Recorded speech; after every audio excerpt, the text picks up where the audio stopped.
Қайырлы уақыт баршаңызға, кезекті эфирге қош келдіңіздер. Бүгінде әдеттегідей керемет тақырыптардың бірі ол ақша табам деп өзімді жоғалтып алдым ба деп аталады.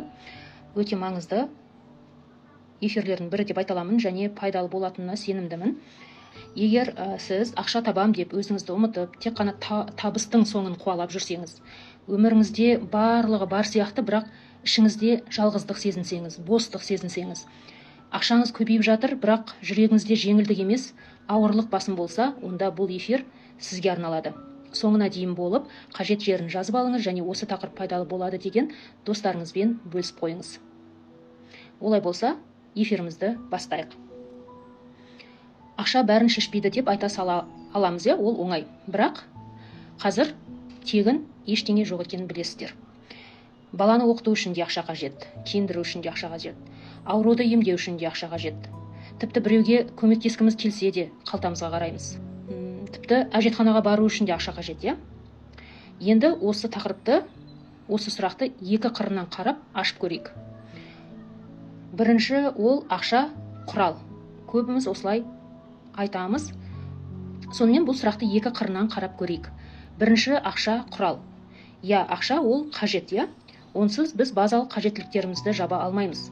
Бірақ мұнда маңызды айырмашылық бар. Ақша ол мақсат емес.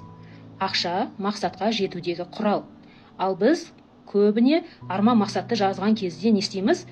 Мақсат етіп қоямыз. Мен бәленбай миллион тапқым келеді деген сияқты, Адамдар не үшін жұмыс істейді? Әрине ақша табу үшін, өмір сүру үшін. Бірақ ақша табу ол түпкі мақсат болмауы тиіс. Ақша табудағы түпкі мақсат адамдар отбасының жағдайын жақсартқысы келеді. Балаларына жақсы білім бергісі келеді. Қарыздан құтылып жеңіл өмір сүргісі келеді. Еркін болғысы келеді, Яғни біз ақша емес, ақша арқылы келетін тыныштықты, еркіндікті, жайлылықты қалайды екенбіз. Көрдіңіздер ме? Міне осы жерден егер ажырата алатын болсақ, өмірдің мәні мен ақшаның рөлін шатастырмайтын боламыз. Түсінікті болды ма сіздерге? Ақша мақсат емес, ақша арқылы біз тыныштықты, еркіндікті, жайлылықты, комфортты қалайды екенбіз. Екінші, ақшаның болуы бақыт емес, ал ақшаның жоқтығы сынақ болуы мүмкін.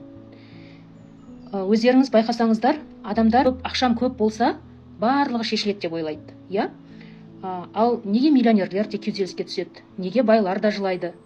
Неге ақшасы көп бола тұра, көптеген отбасылар бұзылып жатыр? Неге бай адамдар да жалғыздықты бастан кешеді? Себебі ақша тек материалды қажеттіліктерді ғана өтейді. Ал жүрек, жан, тыныштық, кешірім, сенім сияқты жаныңа қажетті дүниелер ол ақшамен келмейді. Ақшамен біз төсекті сатып ала аламыз, Бірақ ұйқыны сатып ала алмаймыз.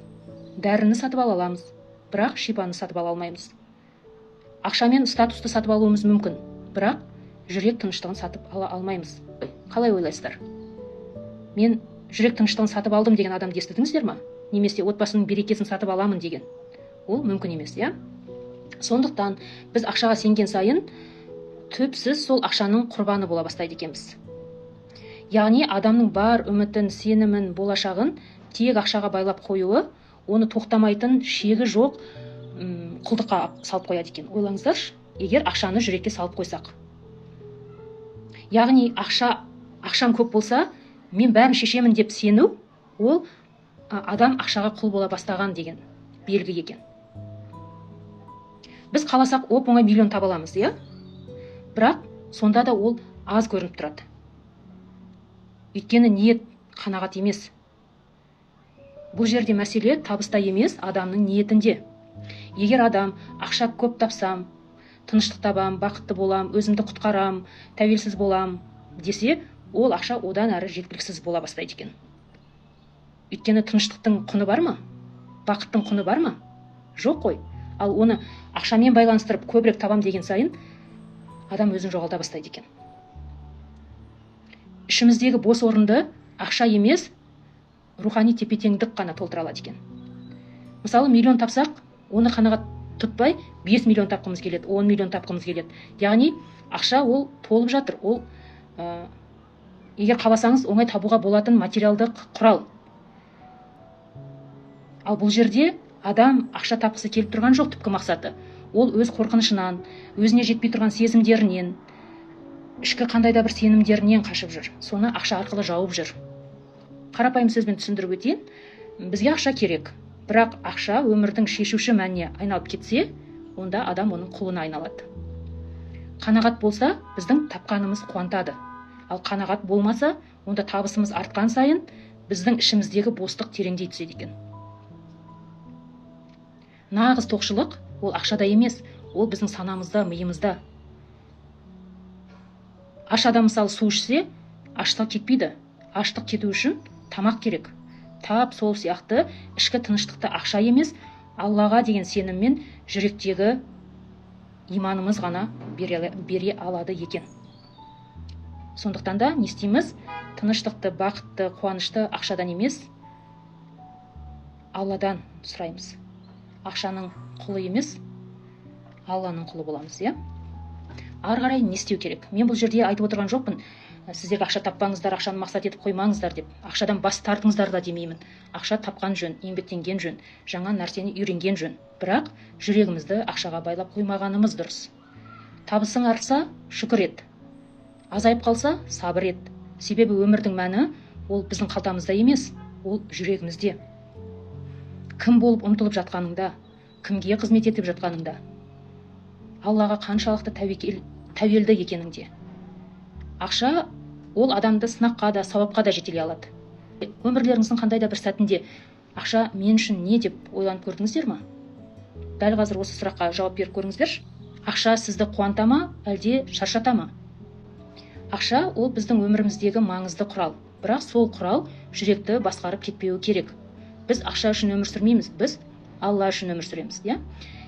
Алла тағала біздің адал еңбегімізді, жүрегіміздегі шүкірлігімізді және маңыз бен мән іздеген талпынысымызды бағалайды деп ойлаймын, өйткені Алла әділ, иә? Сонымен менің әдеттегідей қысқа нұсқа эфирім аяқталды. Ой пікірлеріңізбен комментарийда бөлісіп қойсаңыздар болады. Әдеттегідей эфирімізді дұғамен аяқтаймыз, иә? Осы дұғаны оқып жүрсеңіздер болады. Бұл, егер жүректеріңізде ақшаны жүрекке кіргізіп алсаңыздар, ақшаға басымдық беріп кетсеңіздер, сол нәрседен шығуға көмектесетін керемет дұға. Я Раббым, маған адал ризықтан жеткілікті түрде нәсіп ете көр. Жүрегімді ақшаға емес, өзіңе ғана байлап қой. Тапқан әрбір табысым мені шүкірге жетелесін. Адал еңбек етіп, басқаларға да көмек көрсете алатын, сауапқа толы өмір сүргім келеді. Жүрегімді дүниеге емес, өзіңнің басқаруыңа тапсырамын. Амин. Баршаңызға бақыт тілеймін. Сау болыңыздар.